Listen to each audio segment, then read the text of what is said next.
Taigi, sveiki visi dar kartą. Aha, kamerą išjungsim, kad būtų.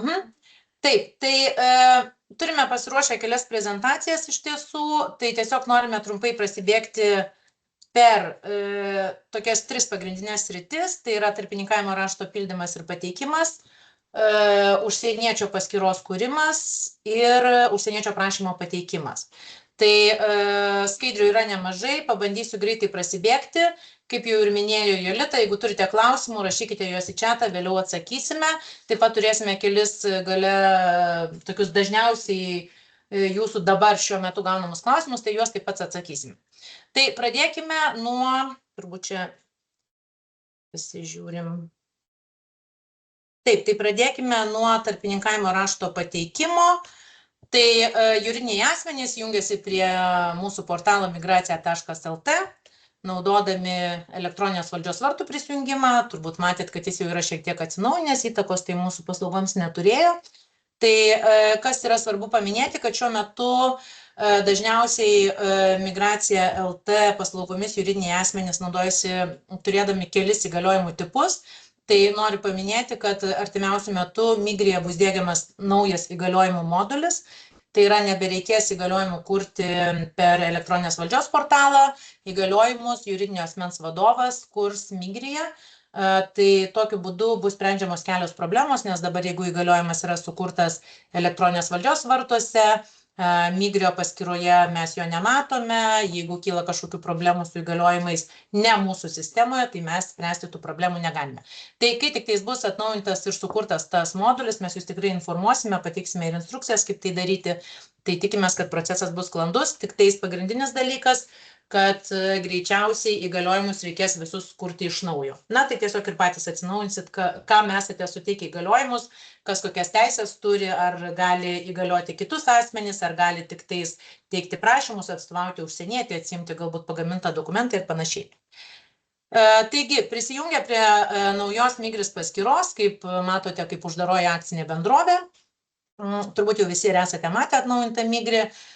Žinoma, šiuo metu tikriausiai tai dar nėra galutinė versija, nes ir mes gauname jūsų daug pastebėjimų ir patys daug testuojame dar. Tai ačiū Jums už kantrybę ir tas pereinamasis laikotarpis tikrai yra pakankamai sudėtingas tiek Jums, tiek mums, nes sistema sukurta 2019 metais ir dabar yra pirmas toks labai didelis atnaujinimas. Iš tiesų atnaujinima daug procesų, tiek tarpininkavimo rašto pateikimų, tiek prašymo formas, tiek paskyrų funkcionalumus, tai yra turbūt neišvengiami procesai. Tai labai tikimės, diegėjai irgi intensyviai dirba, atnaujinimus daro beveik kiekvieną naktį, tai tikimės, kad artimiausiu metu sistemos jau sklandus veikimas bus užtikrintas.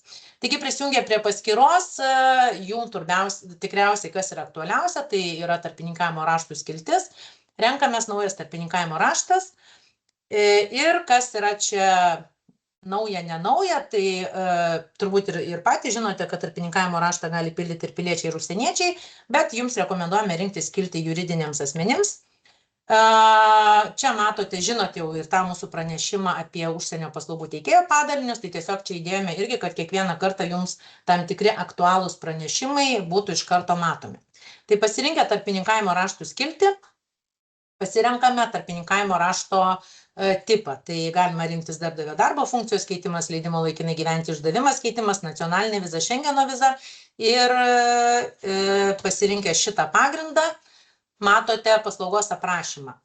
Tai pasistengėme, bendrai kalbu apie išorinį Migris portalą, pasistengėme sudėti ir tam tikras vizualizacijas, informaciją prie kiekvieno žingsnio, kad tiek jums, tiek mūsų klientams visas procesas būtų aiškesnis, žinotumėm, kokia yra proceso seka, kokia yra taikoma rinkliava ir taip pat, žinoma, prie kiekvienos paslaugos yra pateikiami dažniausiai užduodami klausimai.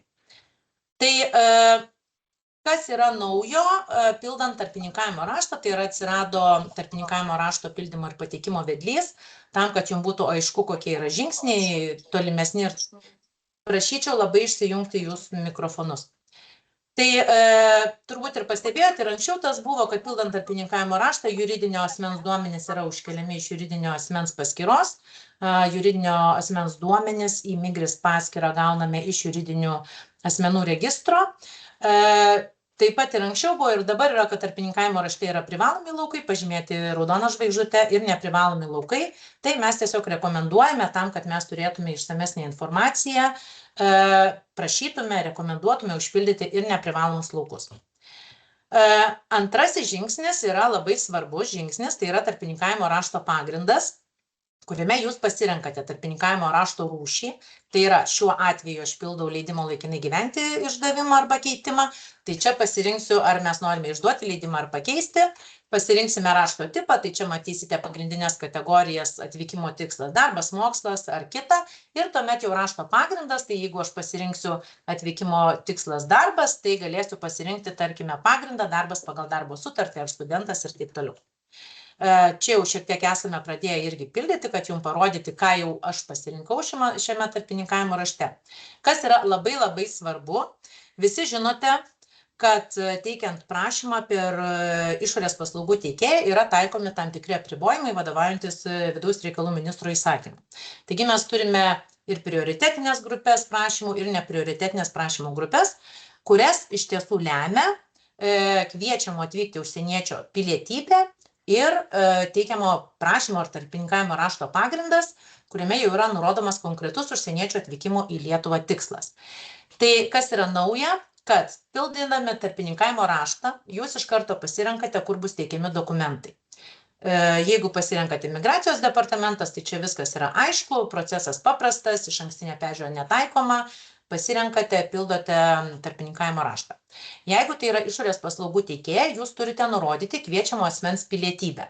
Na ir tuomet jau įsijungia tam tikros taisyklės pagal pilietybę, šiuo atveju pasirinkau Uzbekistano pilietybę ir pasirinktą pagrindą, darbas pagal darbo sutartį, visi žinome taisyklę, kad Uzbekistano pilietis darbas pagal darbo sutartį prašymą gali pateikti tik viename išorės paslaugų teikėjo padalinyje, tai yra Uzbekistane.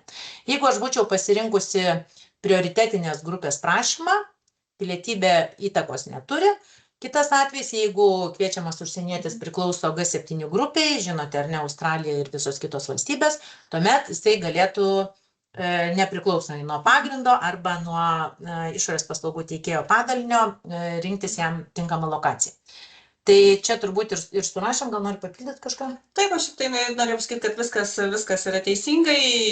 Jeigu kokį tokį detalesnį pavyzdį, tai jeigu vietoj darbas pagal darbo sutartį, jūs kviestumėte užsienietį, kuris ketina dirbti pas jūs aukštos kvalifikacijos darbo, tai būtų toks ir pagrindas, kad darbas kaip aukštos kvalifikacijos darbuotojai, tai tuomet jau, kad pats pagrindas apibrėžė jau tai, kad prašymas būtų prioritetiniai grupiai priklausantis, tai nepriklausomai nuo to, kokia būtų pilietybė, jeigu tas pats Uzbekistano pilietis, tuomet jau jūs matytumėte visus išorės paslaugų teikėjo padalinius ir galėtumėte rinktis bet kurį padalinį. Pagal pilietybės, teisingai kaip Rita ir sakė, jeigu tai užsieniečio pilietybė priklauso G7 valstybėm, tai yra Australija, Zelandija, Pietų Korėja. Jeigu vis tik tai kviestumėte iš šitų valstybių pilietį darbui, tai vėlgi prioritetinių prašymų jisai tampa dėl užsieniečio pilietybės ir vėl matytumėt bet kurį visus išorės paslaugų teikėjo padalinius.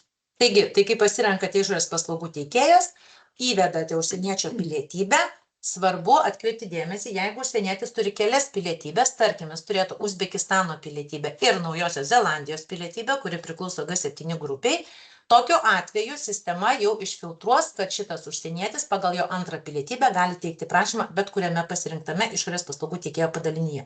Jeigu matote pagal pilietybę tik vieną padalinį, vadinasi, gali užsienietis teikti prašymą tik viename padalinyje. Gali atsitikti turbūt ir taip, kad įvesite kažkokią pilietybę, kuri turbūt ir iš vis gal negali teikti prašymą, ar yra tokiu atveju? Gali pagal būti pasirinktą pagrindą. Pagal pasirinktą pagrindą ir pilietybę mes žinome, kad be visų kitų teisės aktų taip pat Lietuvoje galioja ribojamųjų priemonių įstatymas, kuris riboja tam tikrų valstybių piliečių, tai yra Rusija, Baltarusija prašymo pateikimą. Taigi, čia turbūt taisyklės aiškios. Tuomet kitas žingsnis yra kviečiamo asmens duomenys. Tai kas yra labai labai svarbu ir prašau visus atkreipti dėmesį, kad tai, ką jūs pildote tarpininkavimo rašte ir tai, ką asmuo kviečiamas užsienietis nurodys savo paskyroje, tai šitie asmens duomenys turi būti teisingi. Geriausiai visuomet asmens duomenys pildyti pagal užsieniečio galiojančio kelionės dokumento duomenų lape nurodytus duomenys.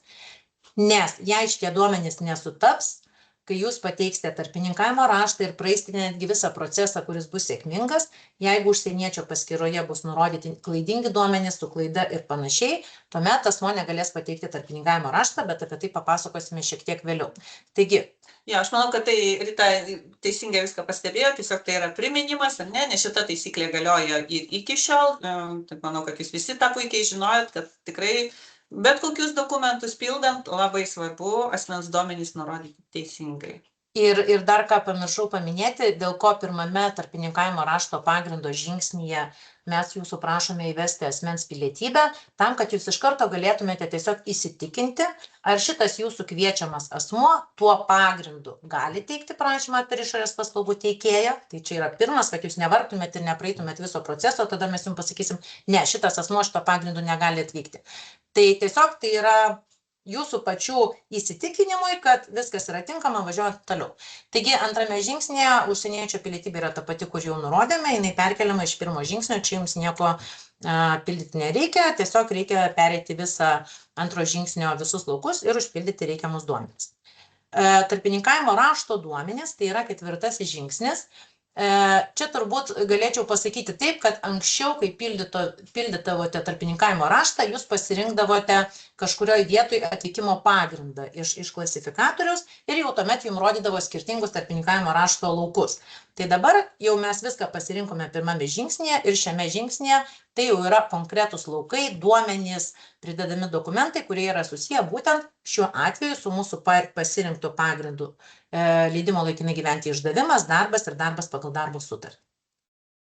Aš tik tai noriu irgi atkreipti dėmesį, mes kalbėsim apie tai ir paskutinėje seminaro dalyje, kalbant apie užsieniečių teisinės padėties įstatymo pakeitimus, bet žinau, kad jau kai kurie iš jūsų, kurie pildėte naujus tarpininkavimo raštus, jau matėte, kad numatomose pakeitimuose yra liberalizacija sąlygų išduoti leidimą laikinai gyventi ir jau mes tai įgyvendinom iš anksto jau tarpininkavimo raštuose, jau jūs matėte, kad yra galimybė rinktis vieną iš 3 sąlygų, tai yra arba kvalifikacija užsieniečio turima, arba darbo patirtis, arba jau mokamas tas didesnis 1 BDU darbo užmokestis.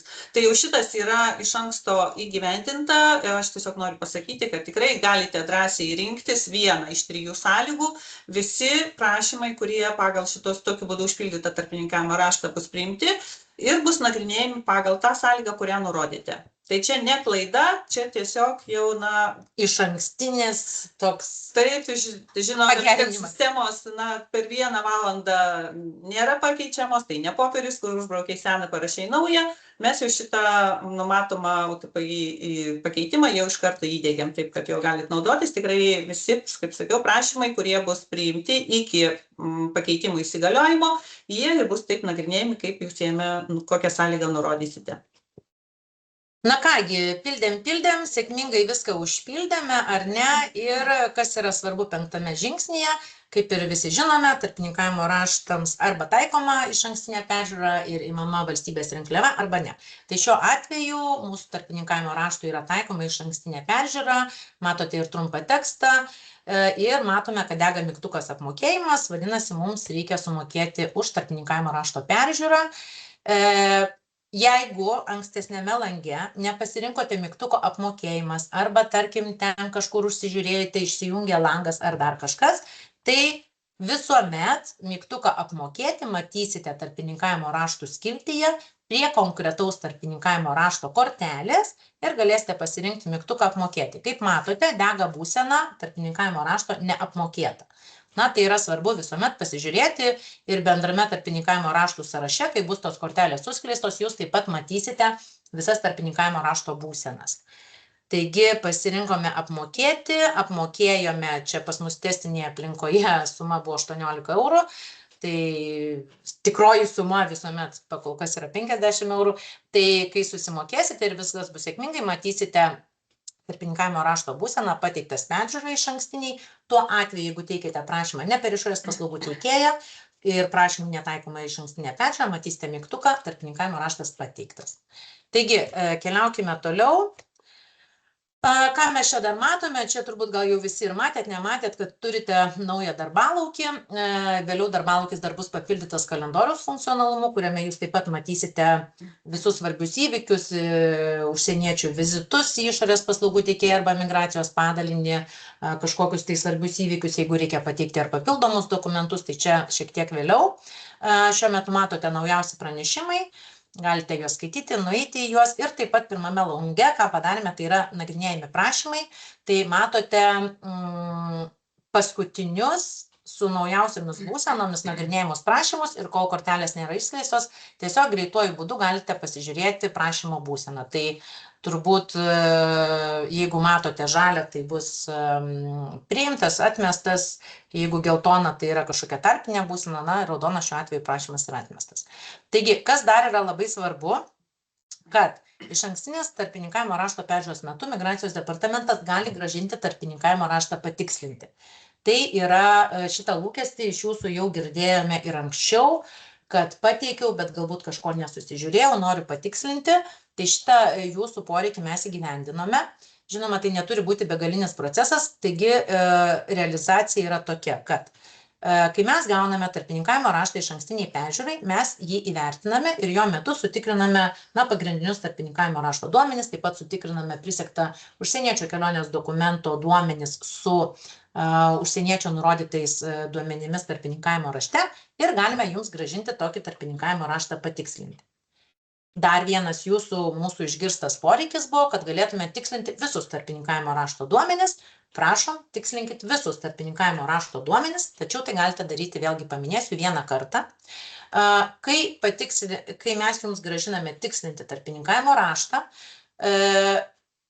terminas yra 14 kalendorinių dienų. Tai vadinasi, per 14 kalendorinių dienų jūs turite patikslinti ir grąžinti tarpininkavimo raštą mums patikslintą.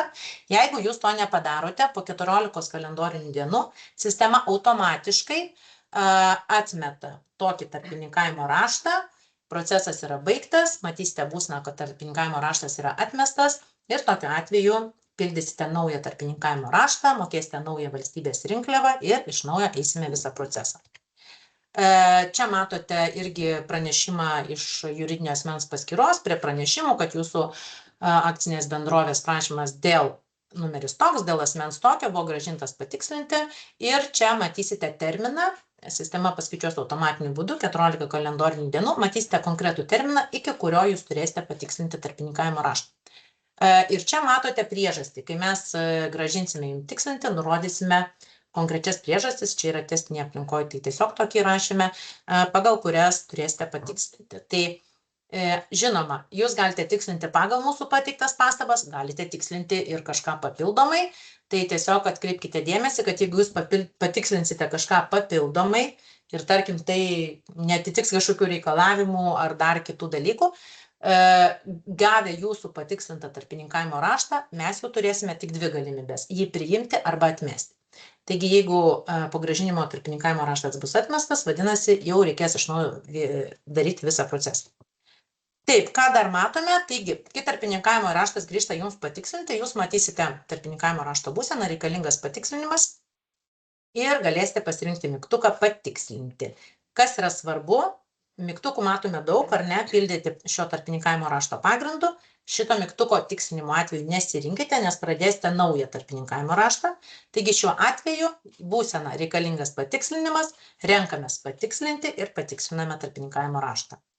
Kai pateiksite patikslintą, būsena pasikeičia, matote, kad tarpininkavimo raštas yra patikslintas ir tuomet jau raštas grįžta vėl pas mus, kaip minėjau, turime dvi galimybės – priimti arba atmesti. Po sėkmingos tarpininkavimo rašto peržiūros, tai tikimės, kad kadangi visi dokumentai yra pateikti teisingai, duomenys užsieniečių yra teisingi, tai kasgi ten gali būti nesėkmingo. Tai jeigu viskas gerai pavyksta, matome žalią būseną priimtas. Taigi, kas yra svarbu ir kas yra nauja, kad anksčiau tarpininkavimo raštas gyveno savo gyvenimą atskirą, užsieniečio prašymas gyveno atskirą gyvenimą. Dabar yra padaryta taip, kad kai jūs pateikėte tarpininkavimo raštą, užsienietis elektroninio pašto adresu nurodytų tarpininkavimo rašte, na tai vėl atkreipiu dėmesį, kad tarpininkavimo rašte negalite įrašyti savo kolegų dar kažkokio elektroninio pašto adreso, turite įrašyti konkretaus užsieniečio galiojantį ir naudojantį elektroninio pašto adresą. Kitu atveju jisai negalės susikurti paskyros, negaus pranešimo apie pateiktą tarpininkavimo raštą ir negalės pildyti prašymų. Tai čia yra tam tikros ir kontrolės priemonės, kad nebūtų taip, kad užsienietis net pats nežino, kad prašymą tokį pateikė.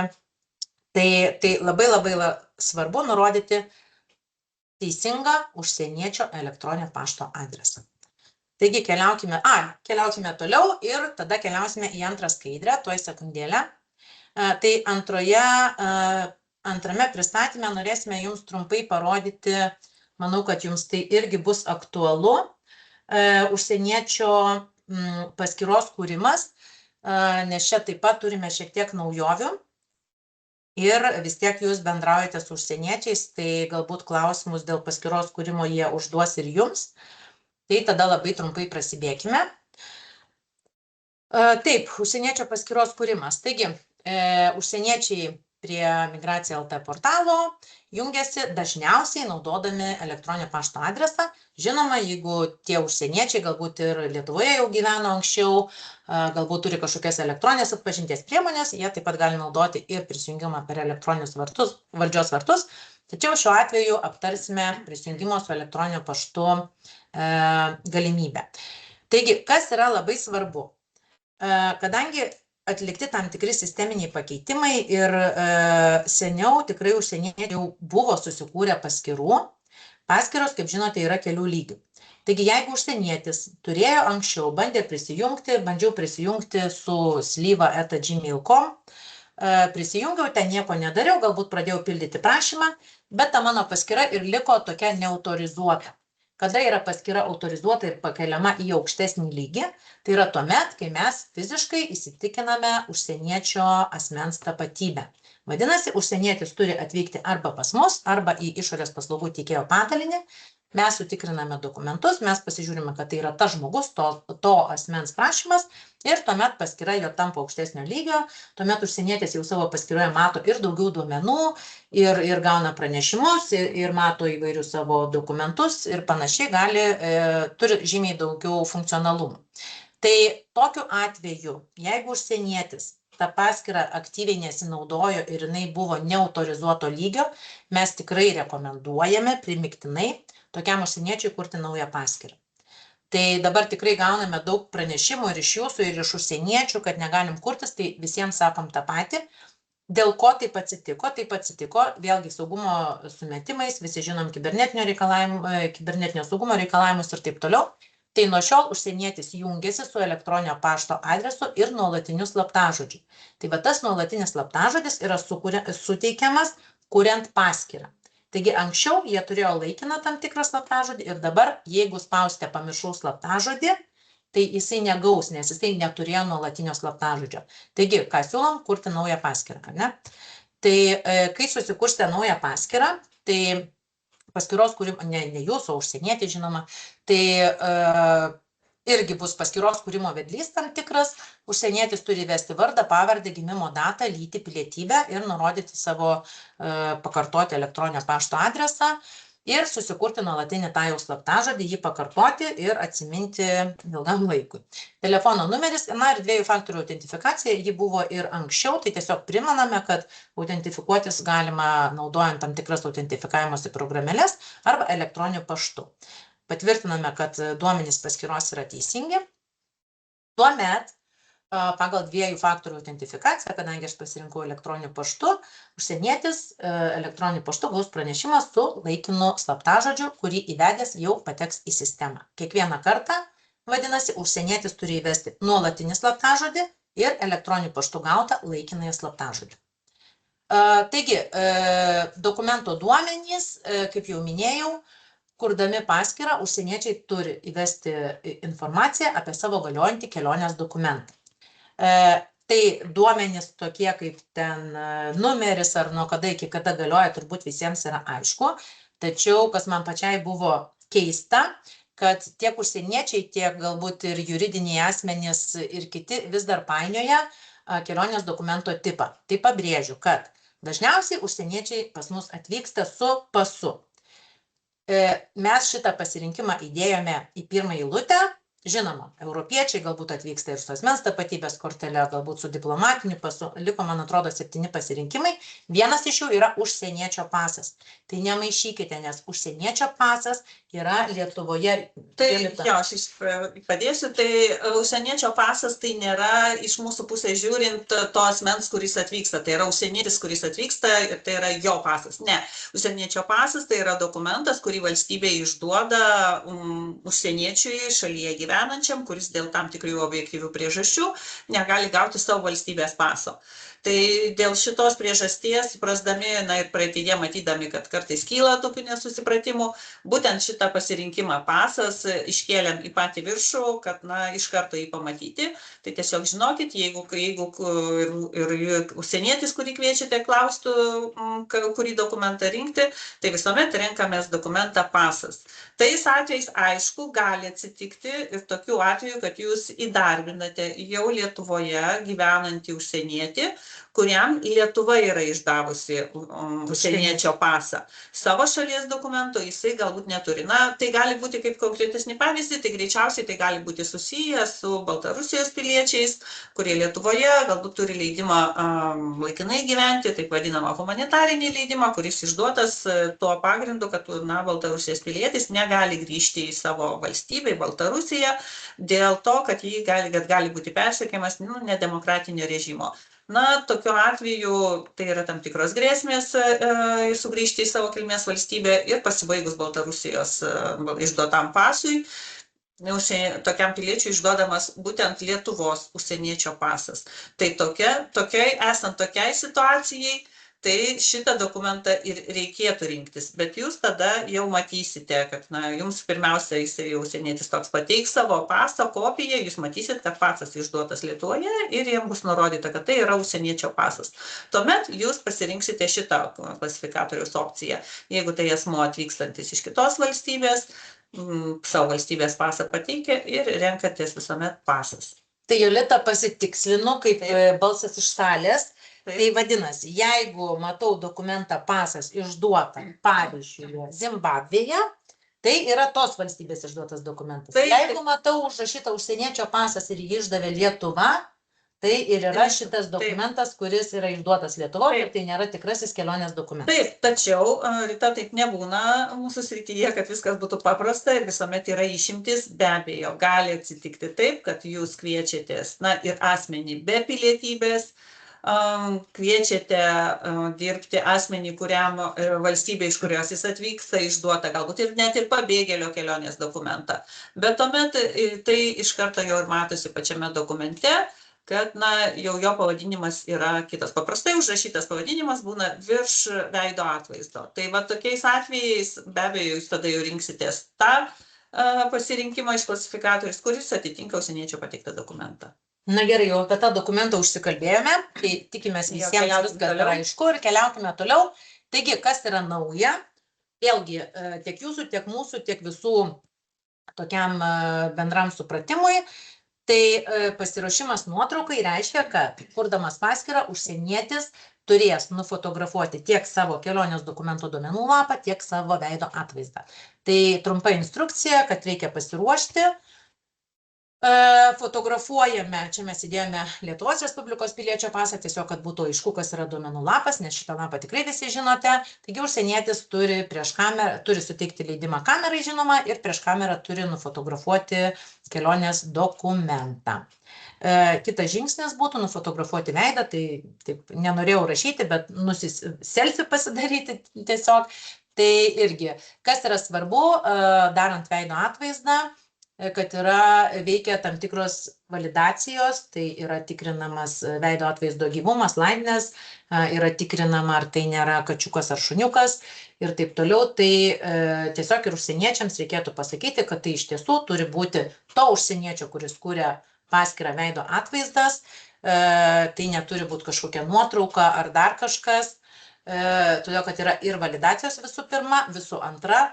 Vėliau šitas jūsų užsieniečio veido atvaizdas gali būti naudojamas ir kažkokiuose identifikavimo procedūrose ir panašiai. Tai tiesiog paskutinį toks akcentas, kad duomenys, pridedami duomenys, paskyros kūrimo, prašymo pildymo ir visais kitais atvejais turi būti teisingi ir užsienietis, žinoma, patvirtina, kad pateikia teisingus duomenis. Kai baigėme, jau tai buvo paskutinis žingsnis, susikūrėme paskyrą, esame nukreipiami į portalo taisyklės. Kas čia yra svarbu, kad taisyklės, žinoma, būtina perskaityti, su jomis susipažinti ir jeigu norime toliau dirbti su sistema, su jomis reikia sutikti. Jeigu pasirinksite mygtuką nesutikti atsijungti nuo sistemos, kitą kartą bandant prisijungti, visą paskyros kūrimo procesą reikės kartoti iš naujo. Tai Gal dar pabaigai noriu dar pasakyti, kad galbūt gali pasirodyti, kad tai tiesiog pertekliniai griežti reikalavimai paskyros sukūrimai, tačiau gyvename tais laikais, kai nuolat virš mūsų kabo ir kibernetinės grėsmės, taip pat asmens duomenų apsaugos reikalavimai. Iš kitos pusės irgi pastaraisiais metais stebime tokį reiškinį, kaip padidėjusi, išaugusi skaičių užsieniečių, kurie kreipiasi tiek ir žinome ir į profsąjungos organizacijas, taip pat į prokuratūrą. Ir mes kaip rezultatas gauname iš prokuratūros patvirtinimus, kad asmenys, didesnis skaičius užsieniečių yra pripažįstami aukomis, prekybos žmonėmis aukomis. Tai reiškia, kad užsieniečiai vis tik tai patenka į tą situaciją, kurių mūsų valstybėje, manytumėm, neturėtų būti. Tai yra, paaiškėjo, kad tie asmenys lieka be paskyrų savo, jie yra jas perdavę, jie neturi prieimo, tai reiškia, jie neturi galimybės gauti informaciją ir žinoti, kas vyksta su jų prašymais, kokia jų yra situacija. Ir tokie asmenys iš tiesų lieka be savo teisių, kurios iš tiesų turėtų būti ginamos. Tai, kad tų asmenų skaičius stipriai auga ir didėja, tikrai kelia susirūpinimą ir manau, kad taip pat ir mūsų valstybės yra pareiga tik tai užtikrinti, kad asmuo, jeigu jisai jau sutinka perduoti kažkokią savo asmeninę informaciją, tai būtų daroma jo sutikimu. Tai keliamės tada į kitą pristatymą. Taigi, pirmoje skaidrėje paskutinis mūsų žingsnis buvo, tai mes jį tiesiog norėjome pakartoti, kad po sėkmingos tarpininkavimo rašto peržiūros, tarpininkavimo rašto būsena tampa priimtas ir užsienietis jau tuomet gauna pranešimą tarpininkavimo rašte nurodytų elektroniniu paštu, kad tam tikras juridinis ar galbūt fizinis asmuo pateikė tarpininkavimo raštą ir koks yra tarpininkavimo rašto numeris, tai čia mes įdėjome pavyzdį, ar ne? Kad tokia tai UAB pateikė dėl jūsų tarpininkavimo raštą ir jūs turite prisijungti prie Migracija LT paskyros arba susikurti, jeigu tokios paskyros neturite. Apie paskyros kūrimą pakalbėjome jau prieš tai. Taigi, užsienietis jungiasi, prisijungimo būdus jau aptarėme, ar ne? Ir kasgi vyksta toliau.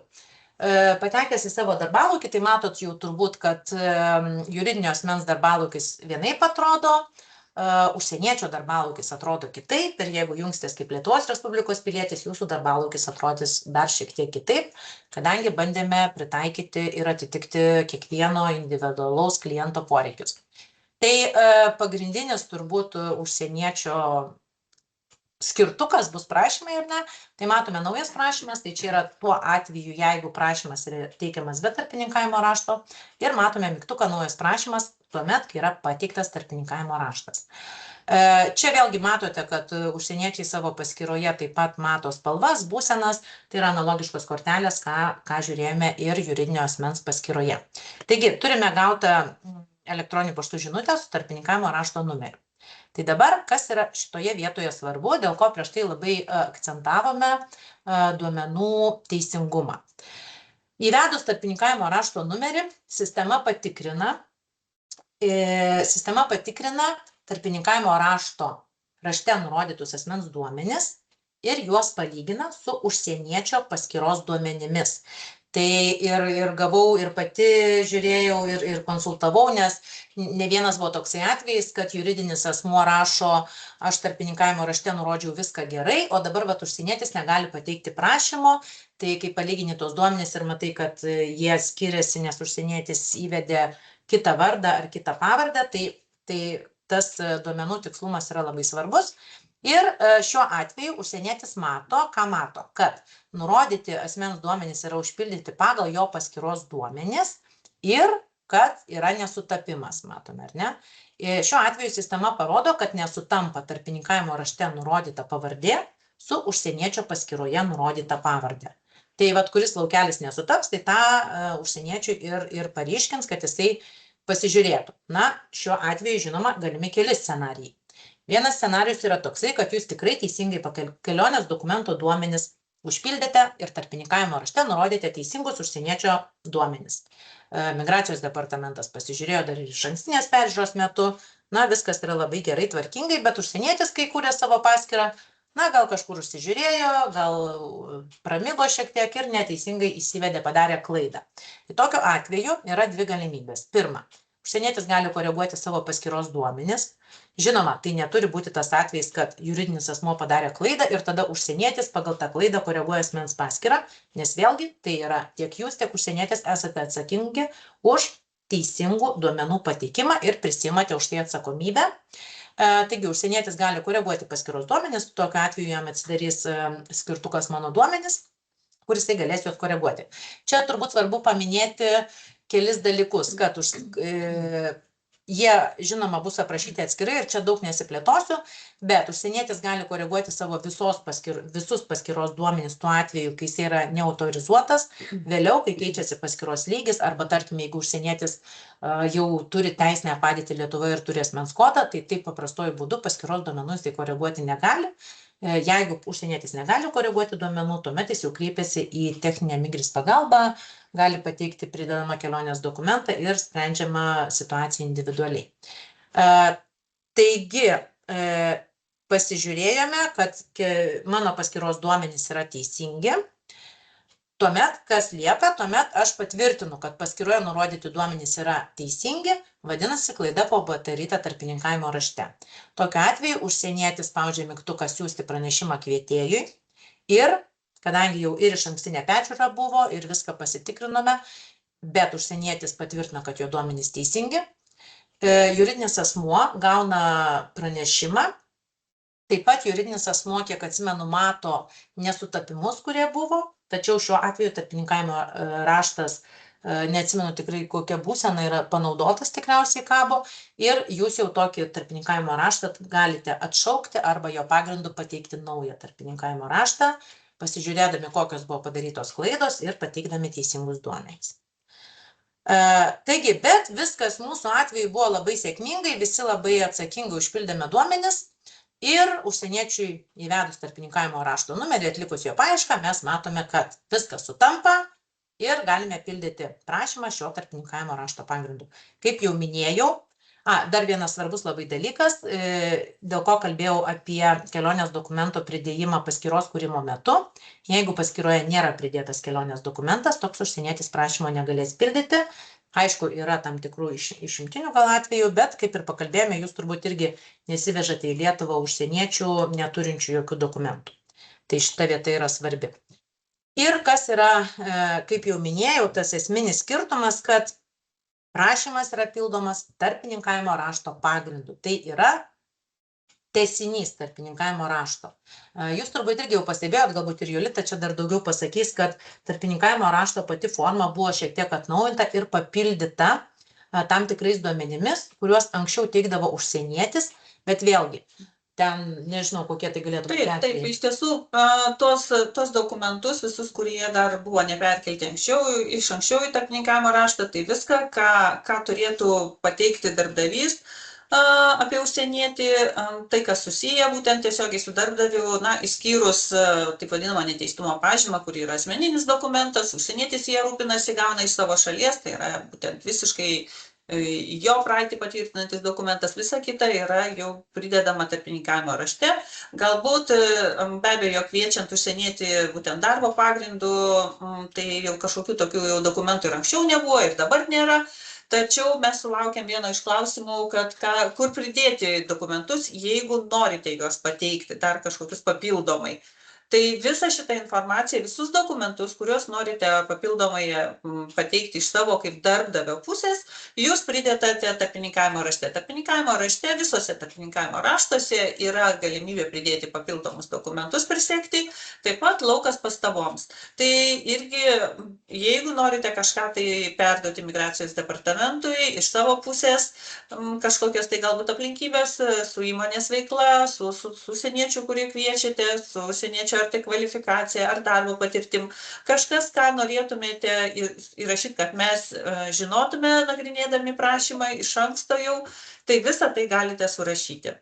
Tai va, visus dokumentus iš savo pusės ir pastabas jūs pridedate įrašote tarpininkavimo rašte, užsienietis pridedamas prašymą irgi tą pačią galimybę turi, prašymuose taip pat yra galimybė pridėti papildomus dokumentus įrašyti pastabą, tą irgi gali padaryti iš savo pusės, jeigu tokį poreikį turi. Na ir kas yra? Nežinau, ar svarbu ar nesvarbu, nes manau, mes visi viską darom vienodai ir žinoma, kviečiami į Lietuvą atvykti užsieniečiai yra iš anksto susiderinę su juos kviečiančiu asmeniu visas atvykimo sąlygas, jeigu tai yra darbas, tai ir darbo užmokestį, ir ar tai terminuota ar neterminuota sutartis. Tai kasgi čia yra naujo, kad pradėdamas pildyti prašymą tarpininkavimo rašto pagrindu, užsienietis matys visą jūsų pateiktą tarpininkavimo raštą ir visus pridėtus dokumentus, kadangi visa šita informacija yra tiesiogiai susijusi su užsieniečiu ir su jo atvykimu. Tai būkit tikri, kad jeigu pasakėt mokėsit 5 000, o parašėt, kad mokėsite tik tais 2, tai užsienietis tai matys, na, kad nekiltų tiesiog ateityje problemų, nes užsienietis gali tiesiog nepildyti prašymo jūsų tarpininkavimo rašto pagrindu. Aš gal papildomai pasakysim, kad anksčiau jūs žinote, kad tie patys duomenys ir apie kvalifikaciją, apie darbo užmokestį kartojasi ir tarpininkavimo rašte, tai yra iš savo pusės jūs tą nurodėte.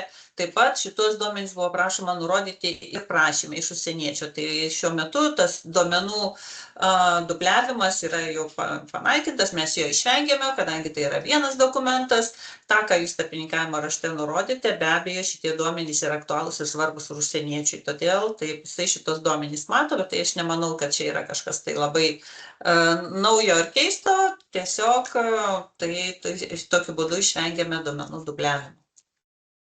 Taip, tai vat ką ir Jolita pasakė ir kas yra labai teisingai, kad nebūtų perteklinių duomenų pildymo, realiai užsieniečio pildomoje prašymo toje dalyje yra palikti tik jau užsieniečio asmens duomenys. Tai yra susijęs su klausimynu, susijęs su tam tikromis asmeninėmis aplinkybėmis, kurių galbūt nežino, o gal ir neturėtų žinoti užsienietį kviečiantis juridinis asmuo. Ir aš tik tai pridėsiu, kad būtent tai yra ta asmeninė informacija, kurią pats užsienietis ir turėtų patvirtinti, tai yra asmeniškai rašyti. Taip. Dėl to dar kartą primename, kad prašymą pagal pateiktą tarpininkavimo raštą galima pildyti tik asmeniškai. Išimtis yra vienintelė, kuri gali ir jums pasitaikyti, mes šiandien įdėjom pavyzdžio, jeigu jūs, tarkime, kviečiate atvykti, na nežinau, į vaikų futbolo klubą, kokį jaunąjį futbolininką iš Kenijos ir kviečiamas asmuo bus nepilnametis. Tokiu atveju, kai įrašysite kviečiamo asmens duomenis, konkrečiai kalbu apie gimimo datą, sistema jums išmes papildomus laukus ir tai bus laukai kviečiamą asmenį atstovaujančio asmens duomenis. Tiksliai neatsimenu, kaip vadinasi.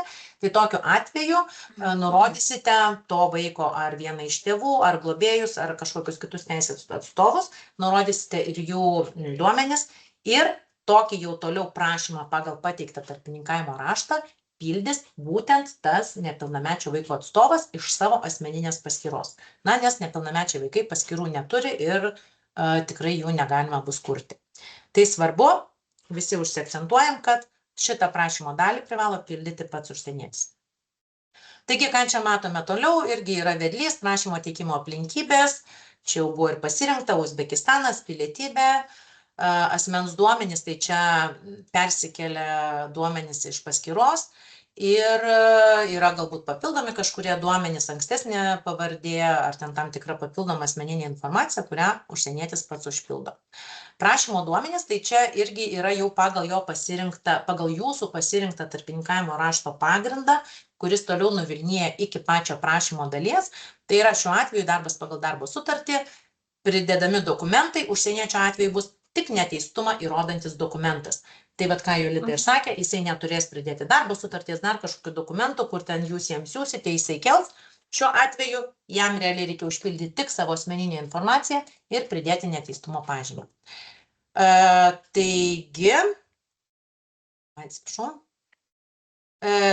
klausimynas, tai čia tas klausimynas jisai ir anksčiau buvo standartinis, šiek tiek yra atnaujinti klausimai, tai užsienietis irgi juos užpildo atsako. Ir tai vėlgi būtent tai yra asmeninė užsieniečio informacija, kurią jisai žino ir turi tik tai žinoti ir būtent asmeniškai patvirtinti. Taip. Taigi, pateikėme prašymą ir kas tuomet vyksta. Kadangi teikiame prašymą per išorės paslaugų teikėją, čia jau dabar rodau darbdavio paskyrą, nes matote iš tarpininkavimo raštų skilties, tai jau rodau, ką jūs matysite, kadangi mums buvo labai svarbu atliepti jūsų poreikį, kad jūs tikrai galėtumėte ne tik matyti savo pateiktą tarpininkavimo raštą, bet matyti visas būsenas susijusias su užsieniečio prašymų nagrinėjimu.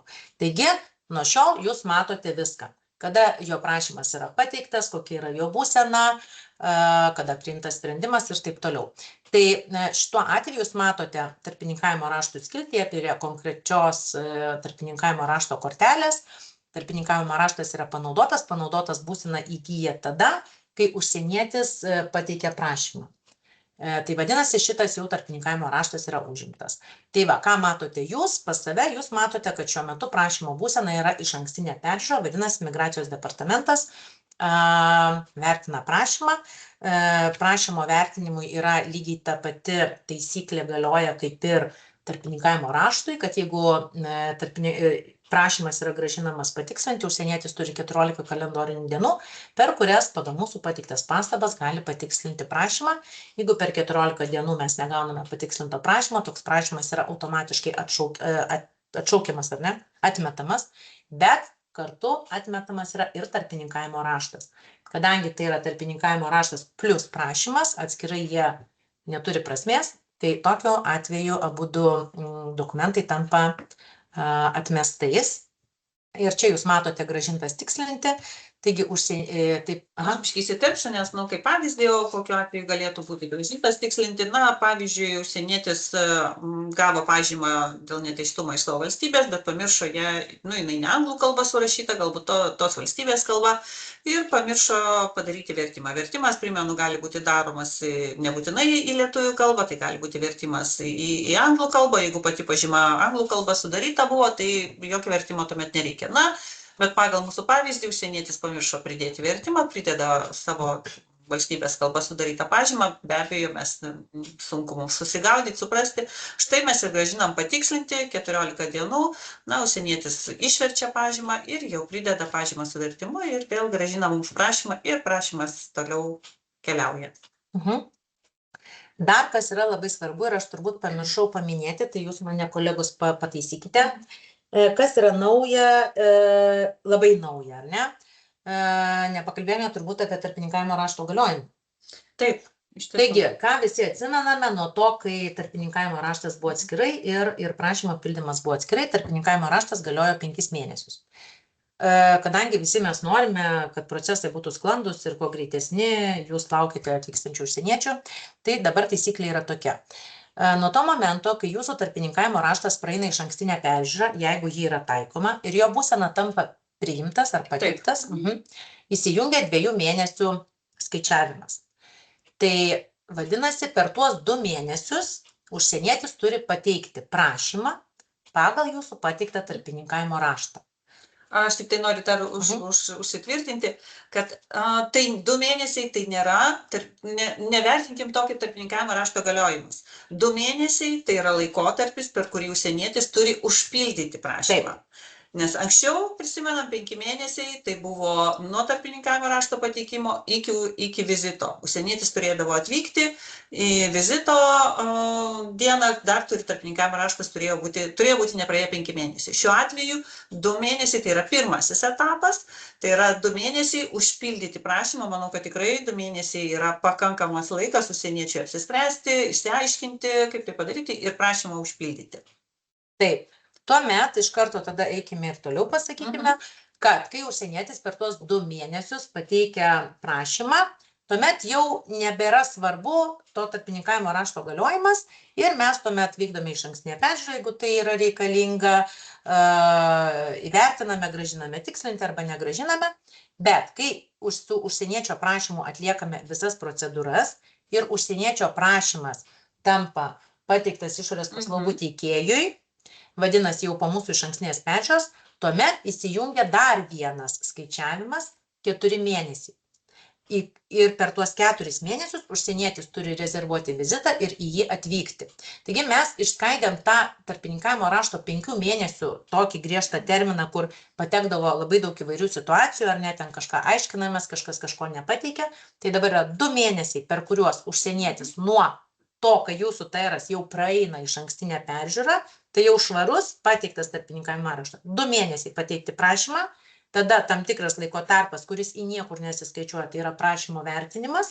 Ir tuomet nuo to, kai jau prašymas yra įvertinamas ir pateiktas, 4 mėnesių laikotarpis, kad užsienietis tikrai per 4 mėnesius galėtų rasti, rezervuoti vizitą ir į jį atvykti. Tai sumoje išeina dabar vietoj 5 mėnesių, 2 + 4.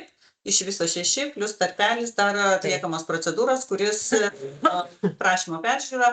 Šitas laikotarpis nėra įskaičiuojamas nei į 2 mėnesius, nei į 4. Taip, bet jeigu viską labai greitai darote, tai tikrai mačiau jau, kiek tikrinome, kad kai kurie darbdaviai taip gerai viską susiderina su užsieniečiais, kad per kelias dienas pateikia ir TR, ir prašymą, ir kaip ir labai... Tai jau netgi yra atvykusių į vizitą.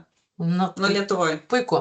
Taigi čia dabar matome būseną prašymo, kaip ir minėjau, kad jūs matot visas būsenas, tai yra grąžintas tikslinti. Gauna tiek juridinis asmuo, tiek pats asmuo. Tai matome ir juridinis asmuo gavo žinutę, kad užsieniečio prašymas grąžintas tikslinti. Ir čia jau toliau turbūt pas mus bus, ką norėjome jums irgi parodyti, kas yra svarbu, kad jūs matote visas tas būsenas. Tai kortelėje irgi matote, kad prašymas grąžintas tikslinti ar ne. Vėliau matome juridinio asmens paskyrą ir fizinio asmens paskyrą, matome tolimesnės visas būsenas, kad prašymas buvo patikslintas, vadinasi, jūs jau žinote, kad užsienietis spėjo laiku, prašymą patikslino per 14 dienų, vadinasi, procesas važiuoja toliau. Jeigu bus nepatikslintas, jau šitoje vietoje matysite, kad jis buvo atmestas. Toliau matome, kad užsienietis, kai po išankstinės peržiūros, jam dega mygtukas vizito rezervacija, vadinasi, jisai jau spaudžia vizito rezervaciją, rezervuoja vizitą, jūs matote būseną, pateiktas išorės paslaugų teikėjai, vadinasi, užsienietis laukia vizito ir čia turbūt dar įdėjome, kurią čia dabar būseną galvoju, prašymas pateiktas jau, tai vėlgi jūs irgi matote prašymas pateiktas, visas būsenas matote tas pačias kaip ir užsienietis ir matome, čia turbūt atsiprašau, suklydau, ta pati skaidrė. Ir vėliau jau, kai bus priimtas sprendimas, taip pat tiek jūs, tiek užsienietis, matote priimtą sprendimą, jo numerį ir žinoma galutinis bus, galutinė būsena bus, kai bus asmeniui išduotas teisinę padėtį Lietuvoje patvirtinantis dokumentas. Tai šitą jūs taip pat matysite savo paskyroje. Kaip ir matote, kokio tipo sprendimas buvo, tarkim, išduoti leidimą laikinai gyventi, taip pat matysite. Aš tik tai noriu dar pasakyti, kaip čia ir pranešti, kad matote, kad naudojame skaidrėse, testinės tai yra skaidrės, naudojame įvairius duomenys. Visi duomenys nurodyti mūsų pristatymuose yra išgalvoti, bet koks sutapimas su realiais asmenimis yra visiškai atsitiktinis. Tai tiesiog neieškokite kažkokių tai sąsajų, neieškokite asmens, nes kalbėjome apie tai, kad paskyra turi būti užpildyta labai atidžiai, tiek prašymas, tarpininkavimo raštas ir paskyroje asmens duomenys. Tai asmens duomenyse jokių sutapimų, klaidų ar kažko tikrai neieškokite, jos yra grinai mokomojo pobūdžio ir skirtos atvaizduoti procesams. Ačiū labai, Jolita, tikrai, kad patikslinai. Dabar savo ir Jolitos pristatymą apie Migri pabaigai, tai tiesiog surašėme kelis klausimus, tikrai labai nedaug, bet galbūt dar bus akcentas, galbūt jau ir taip labai daug akcentavom, kaip kokios tikros mokytojos. Tai keli trumpi tokie klausimai, pagrindinis akcentas. Ar juridinis asmuo gali pildyti prašymą užsieniečio vardu? Ne, kaip ir minėjome, teikdamas tarpininkavimo raštą nurodo viską, ko reikia, susijusią informaciją, o užsienietis prašymą turi pildyti pats ir jame nurodo tik asmeninę informaciją. Taip, kaip užsieniečiui pradėti pildyti prašymą, kai yra pateiktas tarpininkavimo raštas. Taigi, kaip ir minėjome, užsienietis gauna elektroninį laišką, kuriame yra nurodyta, kas jį kviečia ir koks yra tarpininkavimo rašto numeris. Prisijungęs prie savo labai teisingai sukurtos paskyros, užsienietis renkasi skiltį prašymai ir spaudžia naujas prašymas, pateiktas tarpininkavimo raštas. Kaip minėjome, įvedus tarpininkavimo rašto duomenys, sistema atlieka validaciją. Visų pirma, ar toksai tarpininkavimo raštas yra pateiktas iš viso, bet kokiu numeriuku negalime įvesti, visi žinome, ar sutampa duomenys ir ar sutampa tarpininkavimo rašte nurodyti duomenys su paskyros duomenimis. Taigi, kai įmonė pateikia tarpininkavimo raštą, užsienietis gali iš karto pildyti prašymą.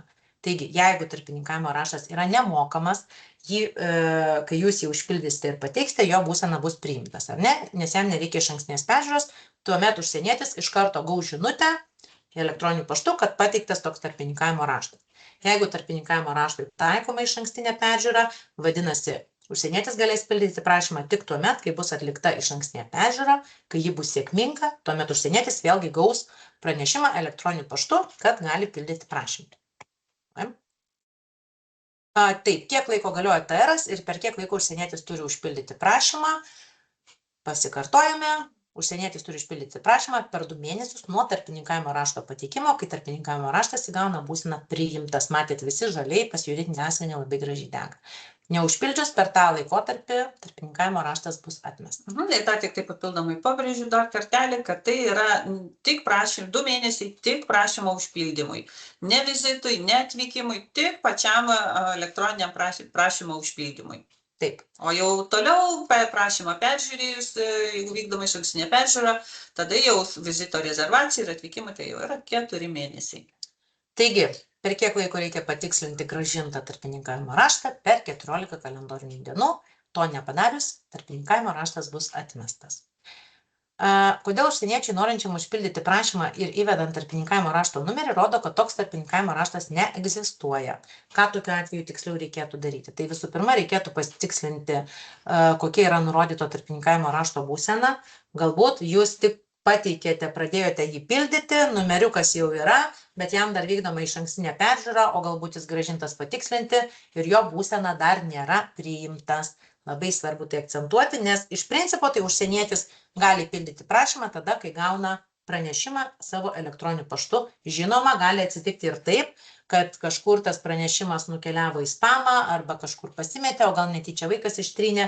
Tai tokiu atveju užsienietis turbūt su jumis susisieks ir jūs pasakysite, kad tarpininkavimo rašto būsena dar nėra priimtas, dar reikia palaukti. Arba jeigu jau taip atsitiks, kad jis priimtas būsena gera ir tiesiog neturi numeriuko, tai užsienietis visuomet, jūs galite jam padiktuoti tą numeriuką ir jisai prisijungęs prie paskyros galės pildyti prašymą. Taigi, ir ar svarbu nurodyti teisingą užsieniečio asmeninį elektroninio pašto adresą, ar galima naudoti savo įmonės, pildančio darbuotojo ar kitais paštais, tai jau labai minėjome, kad yra svarbu nurodyti teisingą adresą, teisingus duomenis, kitu atveju užsienietis negaus pranešimo ir negalės pateikti prašymo pagal pateiktą tarpininkavimo raštą. Taigi, tai tiek buvo mūsų trumpas pristatymas apie naują migrį. Tai dar kartą tik tais galiu padėkoti jums, kad iš tikrųjų naudojatės, teikiate savo pastabas, pastebėjimus.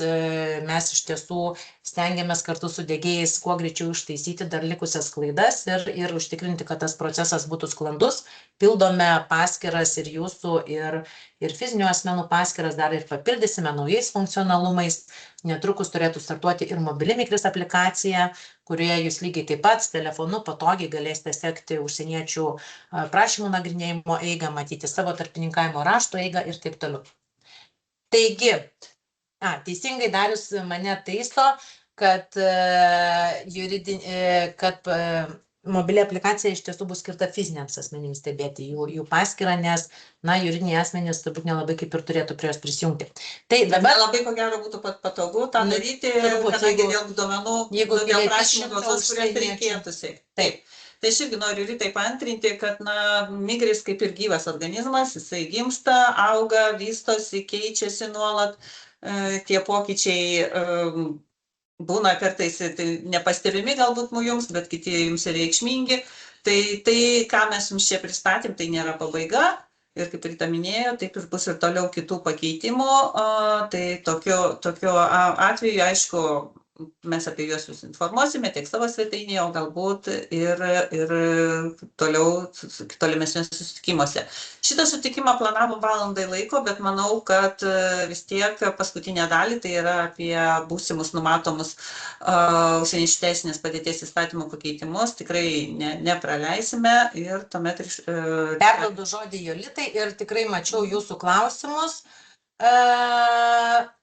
Tai juos visus įsirašysime ir čia nematau kažkokius prisijungimus, dedat viską pasižiūrėsime, čia ne mūsų net sistemos prisijungimai. Tai viską pasižiūrėsime ir atsakymus pateiksime jums elektroninio pašto adresais, kuriais prisijungėte šiandieną prie šito webinaro. Tai gerai, Jolita, dalinuosi tavo ekranu.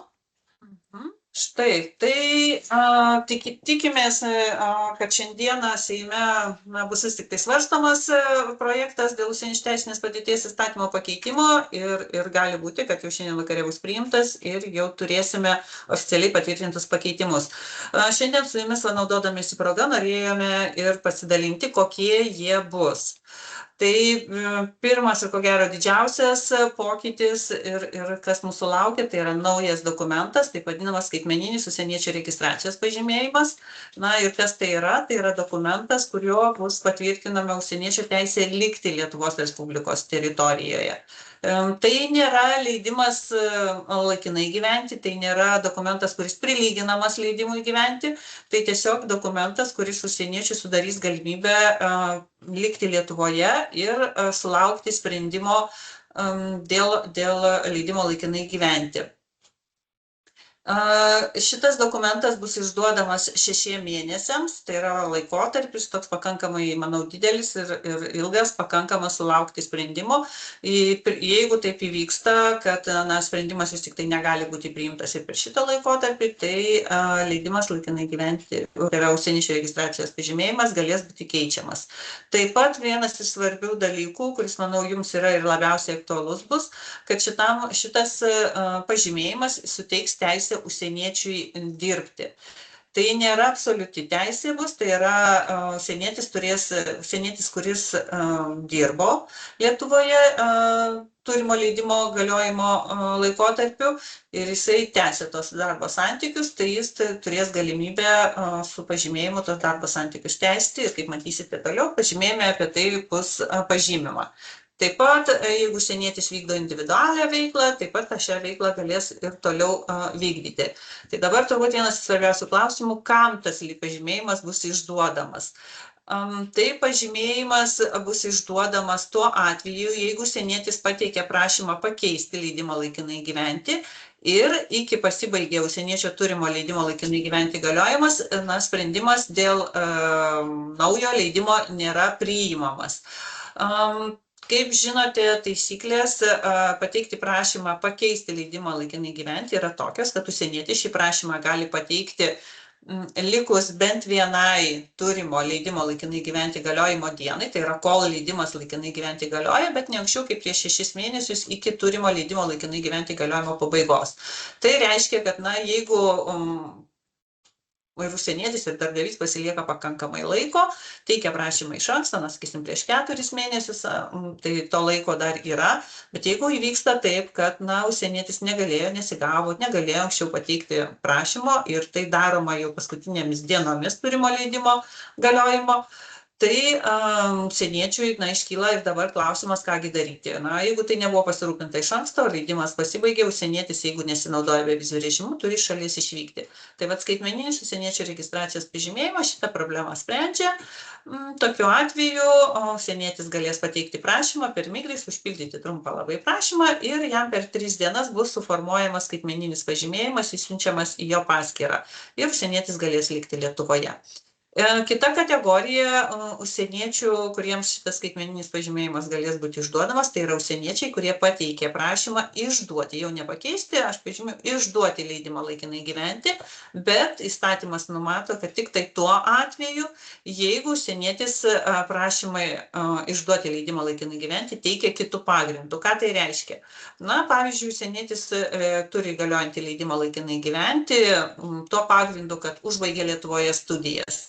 Ne, jis dabar teikia prašymą išduoti leidimą laikinai gyventi darbo pagrindu. Jūs įdarbinate užsienietį, kuris Lietuvoje ką tik tai, ne ką tik tai, galbūt prieš metus jau baigė studijas. Tai va tai ir yra tas atvejis, kai leidimą laikinai gyventi darbo pagrindu užsienietis pateikė kitų pagrindų, nei tas pagrindas, pagal kurį buvo išduotas jo turimas leidimas. Tai šituo atveju vėlgi užsienietis galės gauti skaitmeninį registracijos pažymėjimą, jeigu turimo leidimo gyventi nepakanka tam, kad užsienietis galėtų likti šalyje. Dabar kaipgi atrodys skaitmeninis pažymėjimas, primenu, kad tai yra nerealus dokumentas, ne plastikinė kortelė kažkokia ar kitokios formos dokumentas, tai yra skaitmeninis pažymėjimas, tai jeigu esate susidūrę, tai yra panašiai kaip ir išduodamas leidimas laikinai gyventi, skaitmeninis leidimas iš Ukrainos pasitraukusiems dėl karo veiksmų asmenims, tai yra laikinosios apsaugos pagrindų, taip ir čia. Tai yra virtualus dokumentas, jame bus pažymima jo išdavimo priežastis, tai yra užsieniečių teisinė padėtis, su aptariamais atvejais, tai yra padėtis yra tokia, kad tai yra nagrinėjimas prašymas dėl leidimo gyventi, užsieniečio atvaizdas dokumente bus, jo asmens duomenys, jo asmens kodas, kadangi visais atvejais asmens kodas jau užsienietis turės, nes turėjo leidimą laikinai gyventi, taip pat įrašomas ir ILTU, taip vadinamas kodas, tai yra suteikiamas užsieniečio turinčio Lietuvoje interesų kodas, pagal kurį taip pat gali būti vykdoma asmens identifikacija. Galiojimo datos, tai nuo išdavimo datos leidimas galioja 6 mėnesius, kaip minėjau, jeigu šito laikotarpio vis tik taip įvyksta, kad neužtenka, tai galės būti išduodamas naujas pažymėjimas, tai užsienietis užpildys prašymą pakeisti. Taip pat įrašas, ar užsienietis turi teisę dirbti ar ne. Jeigu taip įvyksta, kad užsienietis nedirbo to laikotarpio, kai baigėsi jo leidimas, bus nurodoma, kad teisės dirbti užsienietis neturi. Bet jūsų atvejais tai dažniausiai tai bus, kad užsienietis aišku, kad dirba, tuomet bus įrašoma, kad užsienietis turi teisę dirbti ir pažymėjime bus pažymima nurodomas darbdavys, pas kurį užsienietis turi teisę tęsti tos darbo santykius, tai darbdavio pavadinimas ir juridinio asmens kodas. Taip pat noriu pasakyti, kad šis dokumentas tai nėra kelionės dokumentas, tai nėra pasas, prilyginamas ar pasui, ar kitam dokumentui. Su juo užsienietis negali kirsti Lietuvos valstybės sienas, negali keliauti po kitų Šengeno valstybių teritorijas. Tai yra dokumentas skirtas užsieniečiui pasilikti Lietuvoje ir tęsti darbo santykius, jeigu iki sprendimo dėl leidimo išdavimo ar pakeitimo neužtenka užsieniečio turėto leidimo laikinai gyventi galiojimo laiko. Taip pat užsieniečių teisinės padėties įstatymas palengvina, liberalizuoja atsisakymą išduoti ar pakeisti leidimą laikinai gyventi vieną iš pagrindų. Tai žinau, kad ir darbdavių buvo šitoks pageidavimas, taip pat ir jūsų asociacijos, organizacijos darbdavių irgi turbūt teikia irgi pasiūlymus dėl šito pakeitimo. Tai projekte primenu, kad tai yra projektas, mes kalbam tik tai dar apie neįsigaliojančių įstatymo pakeitimus, tai yra projektas. Netikiu, kad kažkokių dar pakeitimų įvyks, bet gyvenime visko būna. Tai kol kas projekte būtent šita nuostata yra įgyvendinta. Tai yra numatyta, kad jeigu darbdavys per pastarosius metus buvo baustas tik tai vieną kartą už užsieniečių darbinimo tvarkos pažeidimus, tai nebus pagrindas atsisakyti išduoti ar pakeisti leidimą laikinai gyventi. Tai projekte numatyta, kad darbdavys turi būti baustas ne mažiau kaip 2 kartus per pastaruosius metus už šitą pažeidimą, kad tai jau būtų pagrindas atsisakyti išduoti leidimą laikinai gyventi. Tai pereinam prie kitos skaidrės. Ir, lengvesnės sąlygos leidimui laikinai gyventi gauti, apie tai ir kalbėjom, tas jau ir, kaip ir minėjau, yra įgyvendinta jau ir tą matote tarpininkavimo raštuose. Jau jūs, pildydami naujos formos tarpininkavimo raštą, renkatės ne vieną iš dviejų sąlygų, tai yra ne kvalifikacija ir darbo patirtį, arba mokama vieno BDU darbo užmokestį, o renkatės vieną iš trijų sąlygų, tai užsieniečio kvalifikacija, arba turima patirtis, arba tas mokamas vieno BDU darbo užmokestis. Ir įstatymų projekte yra numatytos taip pat ir kvotos išimtis, numatyta, kad kvota nebus taikoma tais atvejais, jeigu ketinate įdarbinti užsienietį, kuris Lietuvoje užbaigė studijas arba mokymasi pagal formaliojo profesinio mokymo programą ir jeigu tai nėra nuo mokymosi ar studijų pabaigos, nėra praėję 5 metai. Taip pat, jeigu įdarbinat užsienietį, kuriam suteikta laikinoji apsauga, taip pat įdarbinat, jeigu užsienietį, kuris turi leidimą humanitarinių pagrindų, tai pagrindė tai yra Baltarusijos piliečiai, kurie negali grįžti į Baltarusiją dėl nedemokratinio režimo persekiojimo, tai kaip ir nurodėm, kaip atpažinti šitą pagrindą, tai kitoj leidimo laikinai gyventi kortelės pusėje matysite TPI straipsnį, tai yra 400 straipsnio, pirmos dalies 8 punktas, tai žymi, kad tai leidimas išduotas humanitariniu pagrindu, tai irgi šito atveju kvota neskaičiuojama.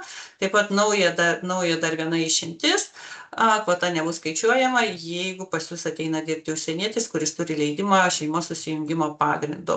Tai vat šitie visi atvejai iš kvotos iškrenta ir išdavus spėjimus sprendimą išduoti leidimą, tokiais atvejais kvotos vienetas nebus skaičiuojamas. Norėjau taip pat įdėti dar informaciją, priminti apie leidimo laikinai gyventi keitimą. Mes jau, žinau, kad susitikime su jumis, jeigu neklystu, pernai pavasarį kalbėjom apie tai pirmą kartą, taip pat noriu tą irgi dabar priminti, kad leidimo laikinai gyventi keitimas yra galimas ir tuo atveju, jeigu užsienietis pereina dirbti pas kitą darbdavį.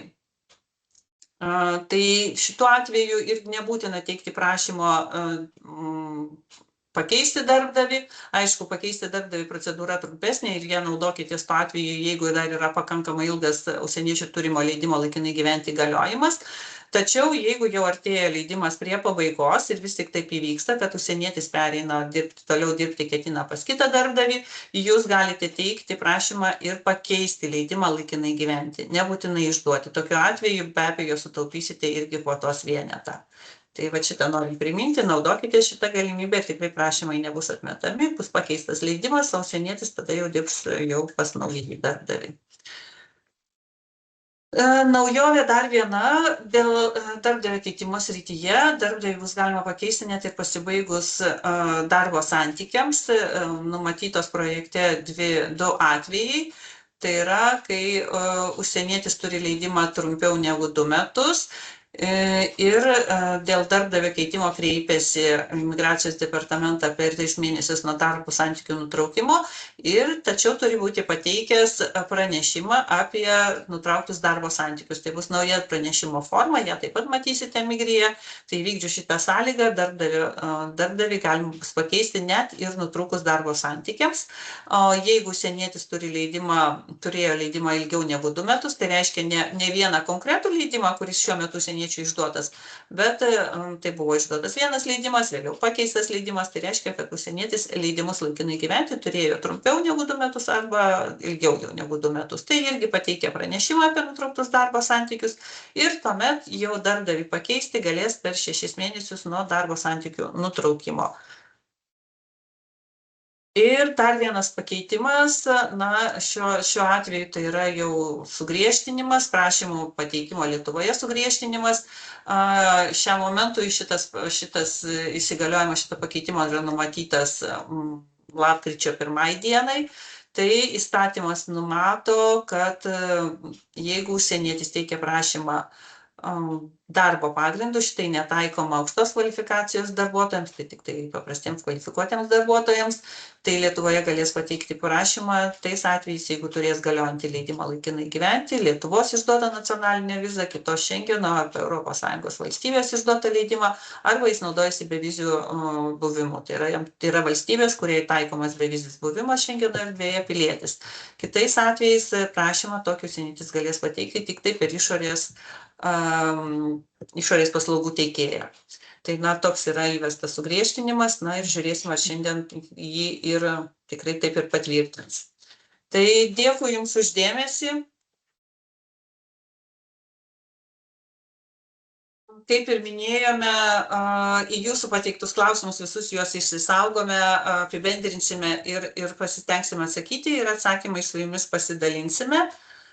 Ir tada, dirbame visi toliau, naudojamės paslaugomis, naudojamės Migri ir žiūrim, kaip mums sekasi.